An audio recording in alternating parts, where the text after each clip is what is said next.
Good morning. I'm about to let out my chickens and feed my chickens, and I'm going to show you how I feed them and the water that I give them. If you're living in an urban setting, then it's most likely going to be the most feasible for you to feed your chickens either organic pellets or crumbles. They have starter crumbles, which are for chicks and young pullets, and then they have layer crumbles or pellets for both for laying hens. I was fortunate enough to find a farm locally that provided a meal supplement for chickens so that my chickens are wild foraging. They get most of their protein from bugs, and I can find this supplement feed that I give them, and it's actually the recipe from Sally Fallon's recommended chicken feed. Sally Fallon, as you may or may not know, wrote the series Nourishing Traditions, which is the foundation of my nutritional routine inside my home. So let's take a look at the ingredients. It's pretty simple. It's just peas, Milo, barley, aragonite, NutriBalancer, that's a multivitamin, and fish meal.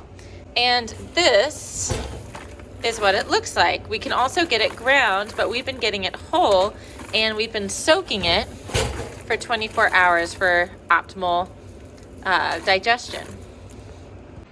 Here is the feed that's been soaking for 24 hours, and now I'm going to strain it and put it into my food containers. Soaking seeds is very helpful to both chickens and humans because of the phytic acid and enzyme inhibitors naturally present on the seed itself. This is nature's defense mechanism for the plant that is biologically necessary as a safeguard for the nut or seed until proper growing conditions are present and the germination can occur.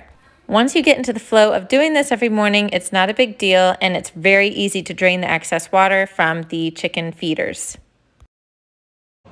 So this is what it looks like, soaked and drained, and the girls are very eager to get themselves some.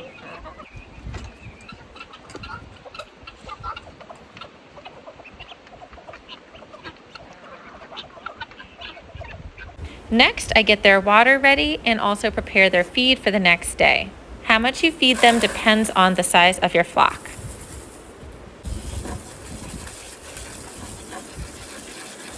Next, I fill up their water and add apple cider vinegar. I eyeball the amount. Apple cider vinegar is great for all animal water because it helps maintain a healthy digestive system, it maintains a healthy pH, and helps reduce the load of fleas or mites and parasites.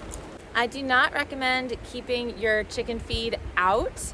I always take mine in, and it works when I'm soaking their feed overnight. But if you do need to keep it somewhere outside, I recommend storing it in a galvanized steel trash can with a lid so no critters can dig in. The water I do leave out, and it's less work to have to fill every day. But sometimes if debris gets in there, what I'll do is I'll just dump it out, and then fresh water will flow straight through.